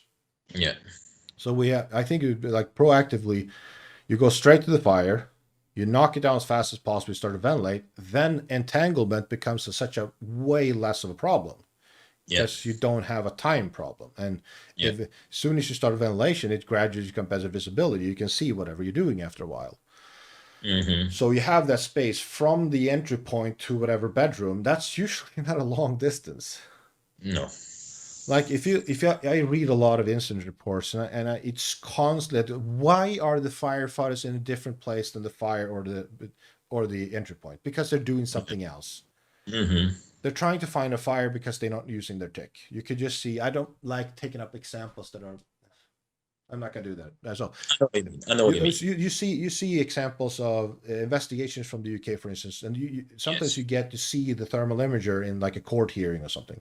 And there's multiple of them that I've seen, and you can see that they're not using their tick at all, or surely not for finding the fire and going there.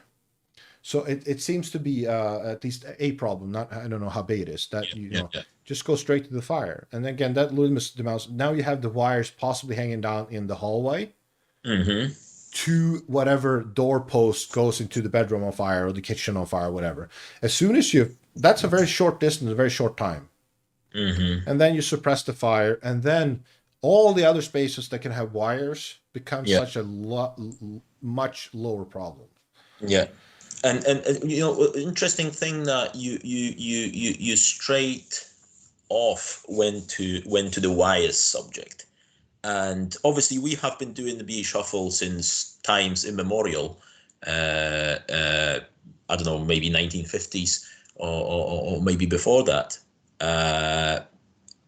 Although the training for entanglement only came in, I think, and I might be wrong here, in the UK after the two incidents of high rises where firefighters died, where the wires could have been a contributory factor to that.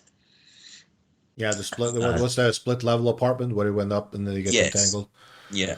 One of them. What's the name of it? Was One was Harrow Court, and one was it the one. was it was a fire on the first part of the flat. They went above and ventilated on top, and there was an entanglement when they went down. I think. Yeah, and there was one That's where the they. second crew. Yeah, and then there was one where they went in, or I think without any water initially, and they started searching because there were victims inside, and I think they got caught in some kind of entanglement. No, but I know that the shuffle is older than wires, but I thought that was the reason why it's still there. But then I could accept the need for protection of the in front of you, if you like. But what I have, From what? Or from any obstacles or hazards that So might be in you're front. gonna bump your head so hard when you're crawling that you damage your eyes or head through the mask and helmet.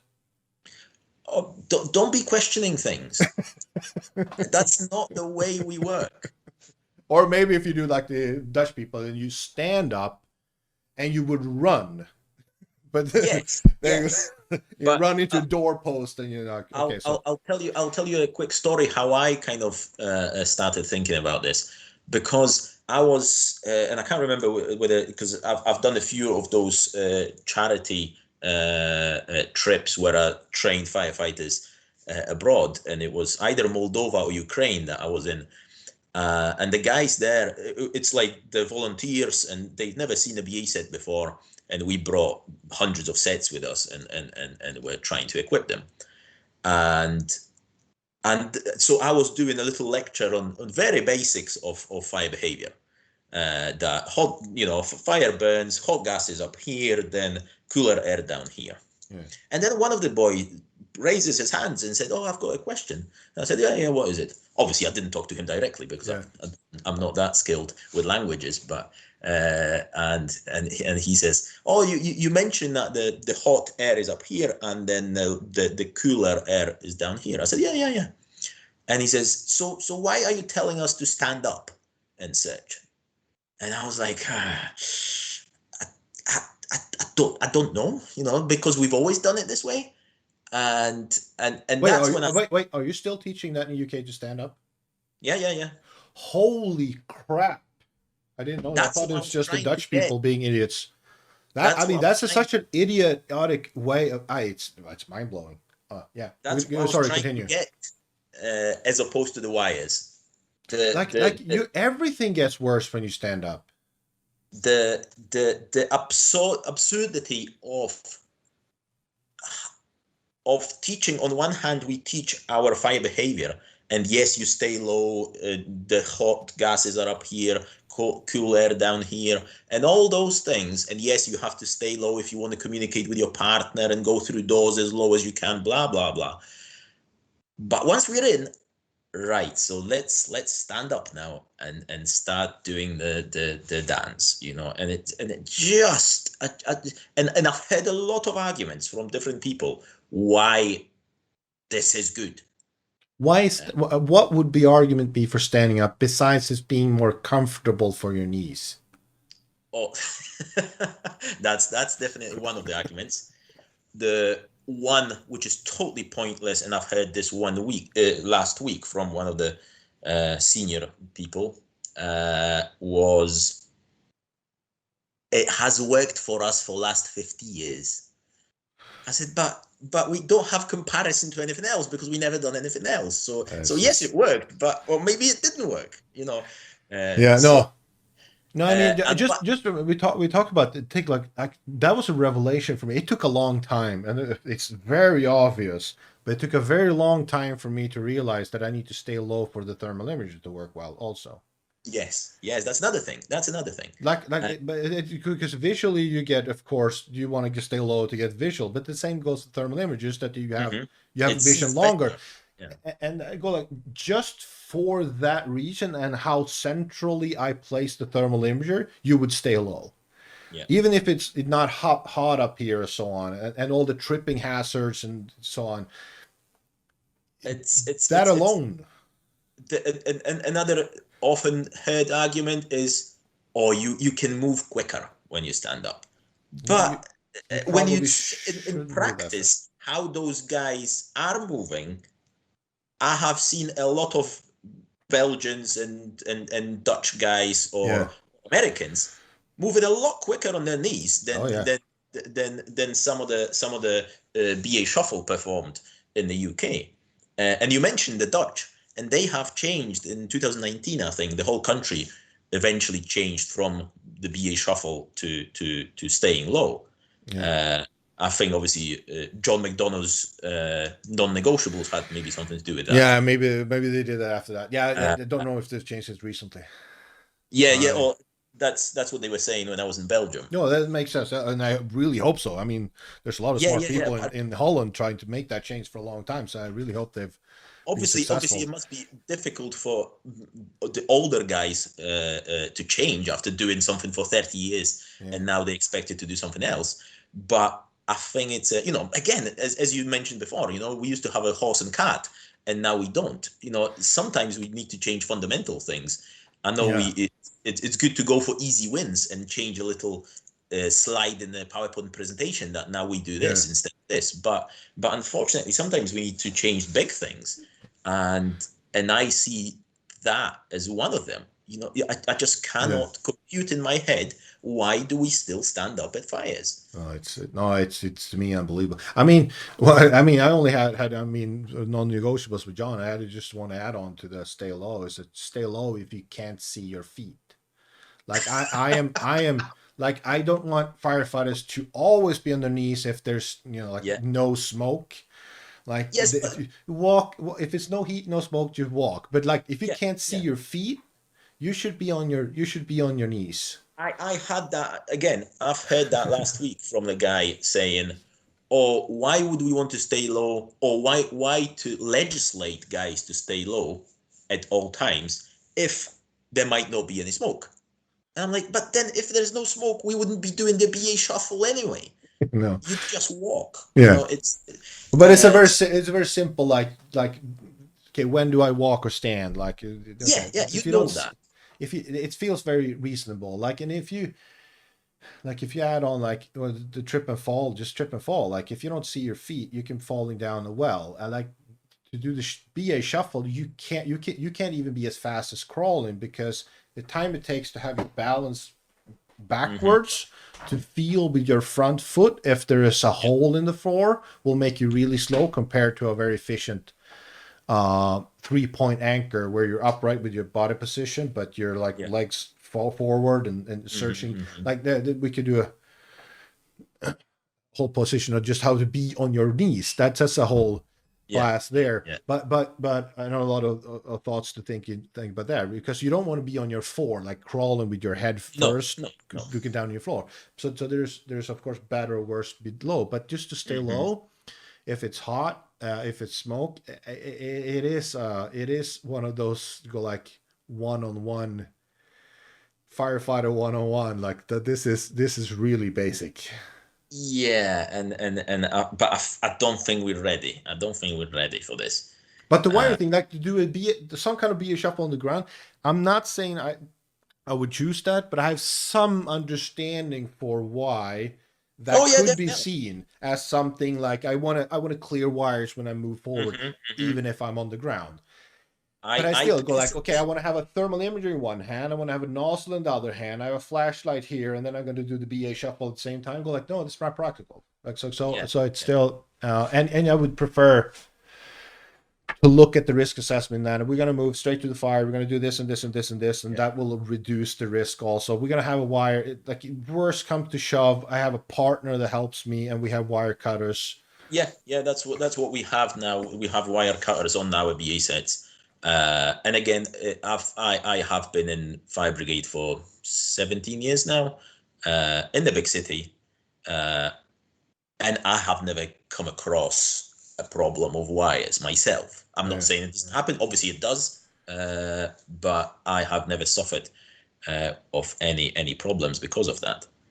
I mean, just look at normal interior wire in Sweden. You could rip all of them off easily with your force. Yeah.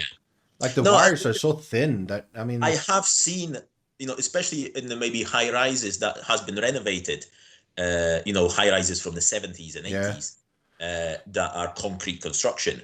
So any new like internet or whatever that's been retrofitted to it, or CCTV systems, telephones, all the wires are running on the outside with just like now it changed into the metal trunking, but it used to be plastic.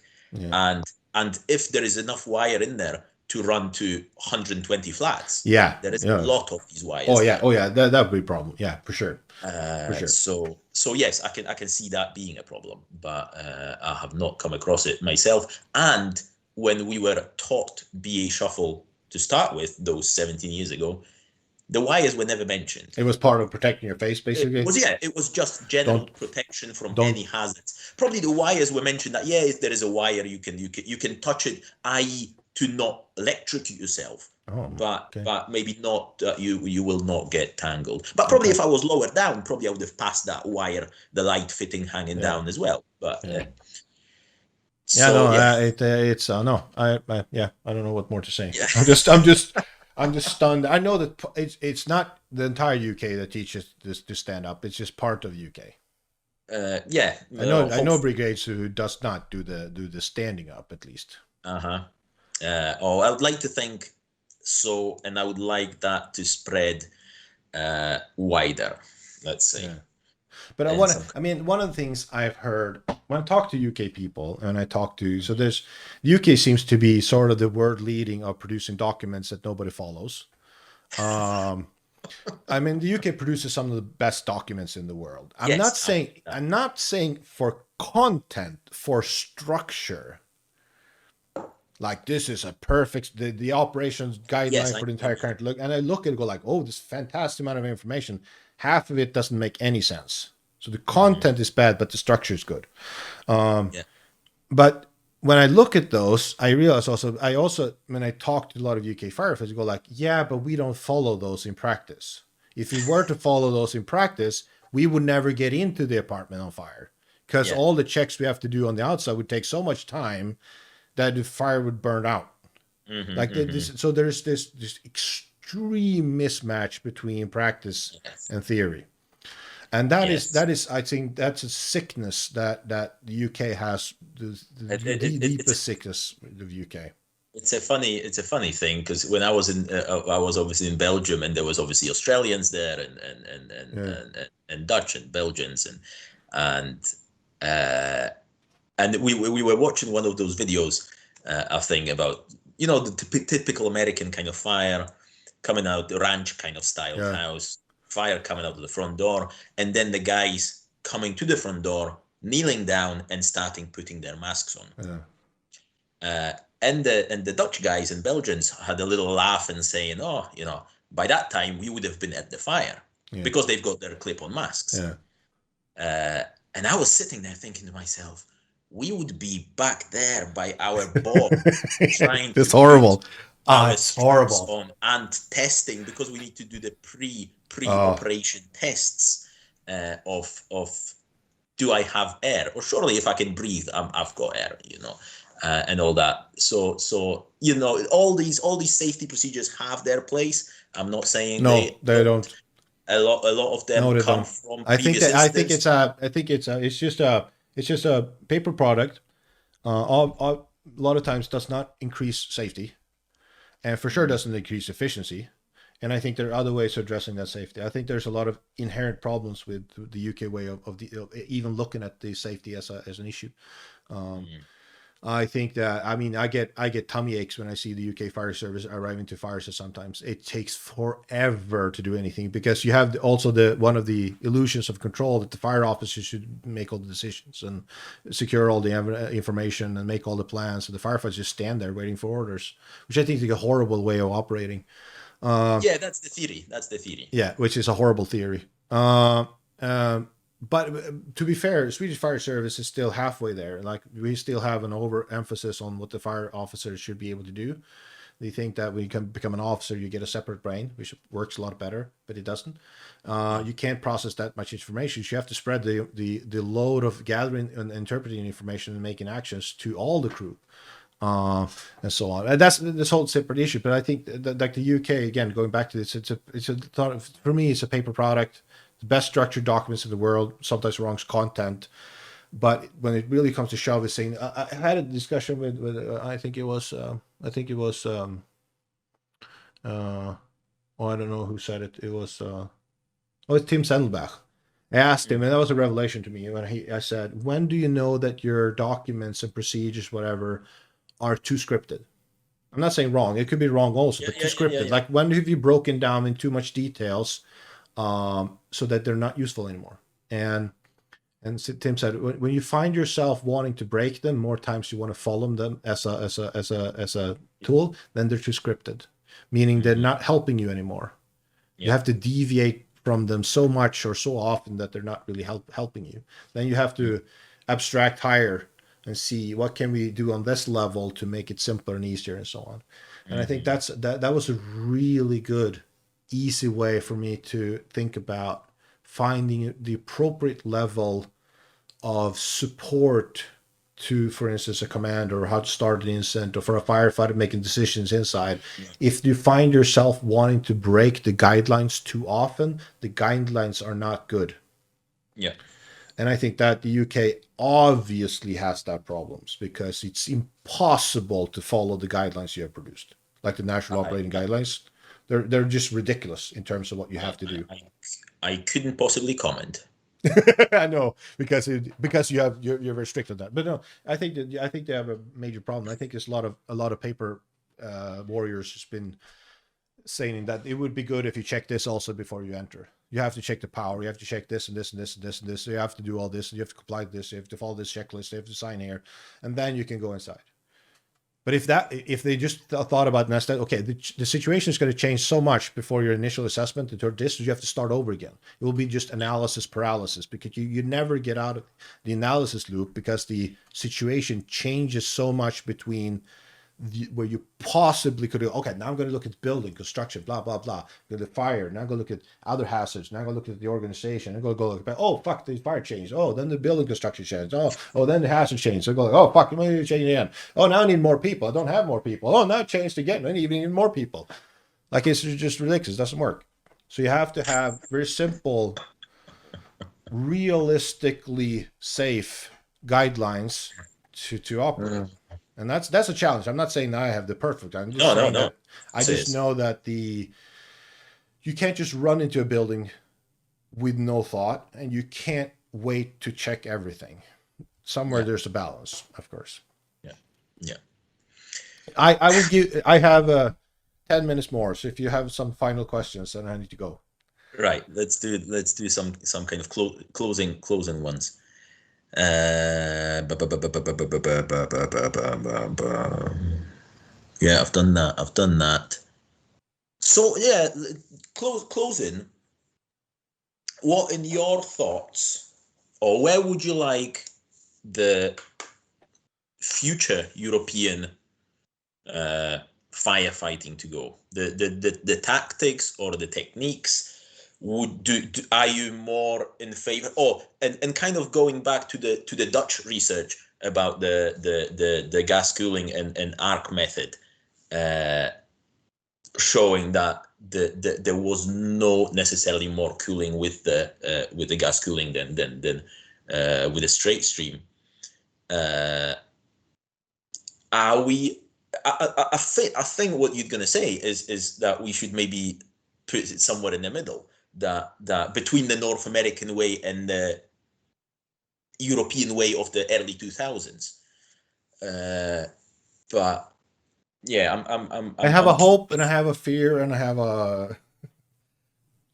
The fear is that the Americans were right when it comes to nozzle and interior work. If you only look at that. Yeah.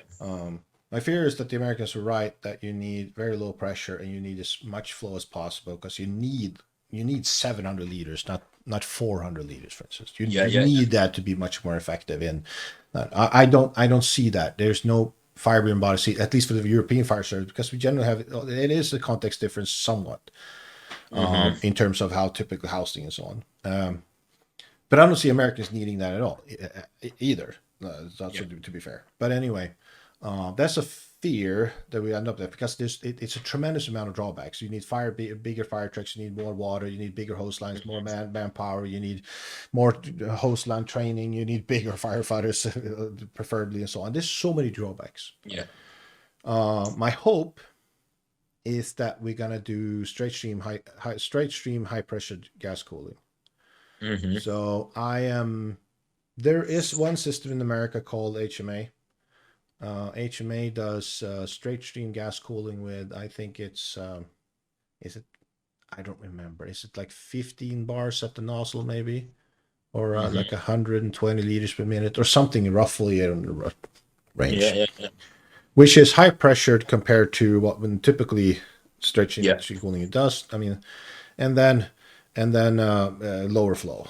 And I think that, like, if I do calculations somewhere around, I would like to push it to like 200 liters per minute or maybe 170 liters per minute, but with a higher nozzle pressure than typically for a booster line. Like if you go up to preferably 15, 20. Above that, and there's at this point when nozzle reaction becomes a stupid problem, because when you do straight stream gas cooling, you have the simplicity of doing straight stream. Like you just whip it around and you don't move air to the same degree, but you have pressure. And what I'm very interested in, which nobody's done testing on and everything, but my gut feeling tells me that UL says straight stream works because it rides the surfaces and cools the surfaces. That's what I don't buy that at all. I don't think that's true at all. Firstly, it doesn't ride the surfaces. If you look at you can even look at the footage, but if you just compare it yourself, it very quickly falls off. Now, it doesn't ride the surface, it rides below the surface. Like the angle is that it doesn't reflect the same angle, but it's just spraying like a fan going under the surface. But the in front of the stream a bit, there's no water on the surfaces, and there's no water on the ceiling to the side and so on. It doesn't ride the surfaces at all in the sense, at least not in real context with real furniture. I don't buy that. I also don't buy that it's the cooling of the linings that does the heavy work of cooling the smoke. I don't buy that either. My feeling, I don't have data to support it. I'm going against UL, what they've said. I'm saying it's still the droplets doing the heavy lifting in terms of cooling the gases, but also suppressing the fire. So it's still the droplets. It's just that they're created when they hit the ceiling. And higher pressure would entail higher force hitting the ceiling, which higher velocity, which means that they will break down better into droplets wherever it hits the ceiling, which would give us higher efficiency. So you would have a smaller hose line, easier to maneuver. You would have a quicker advance, which is part of the conclusions of the Dutch study was, like lower flow gives faster advance, and that probably might be much better than a higher flow, which should be causes a lower advance in general. Now you can train to be better at higher, but all things given equal. So a smaller hand line with straight stream, but with high pressure to produce better droplets, I think it's a very interesting part of the solution. And I know I've never played with the HMA system in America, but I've talked to a fair bunch of people who use it regularly, and they're super impressed. ATF has done the only study I know about it. ATF is the American Tobacco and Firearm. They did a study in fairly small volumes and so on, but they compared that to low pressure, high flow straight streams, and the high pressure, low flow won in cooling down the space faster. Which I think is very interesting. It's just one study and sort of variables, but it was I think it's a very serious study and so on. So I do subscribe to it being important. And that's my hope. I hope that one part of the solution, because in Sweden also, we have very small fire trucks, a lot of small engines, getting more into a split out resource based system, 2 firefighters here, 1 firefighter here, rather than centralized. We will not have the water supply to even do low flow, high flow, even if we wanted to.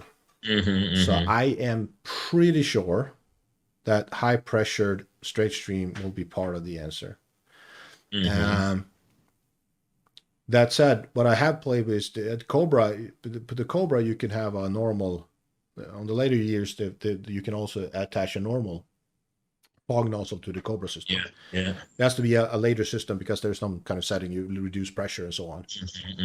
Then you get like 40 liters per minute, which it's not a lot. 40 liters per minute with a very high pressure.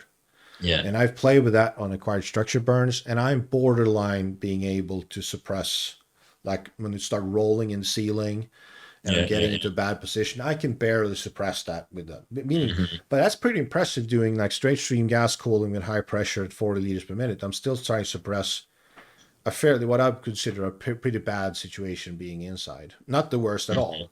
Yeah, of course. I could never, that is too, the margins of error are way too small and so on. It's just that, for me, it was just an indicator of like, how far down could you go?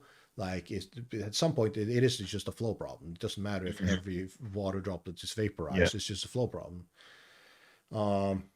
Now, like with the normal typical booster lines, you don't have a higher nozzle pressure, or not really a higher nozzle pressure, and you can do pretty good nozzle, like straight stream gas cooling with that. But you just feel it when you use a 42. You're just way more effective.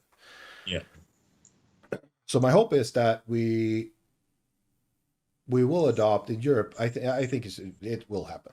I have no doubt about it. So Europe will switch to straight stream gas cooling overall.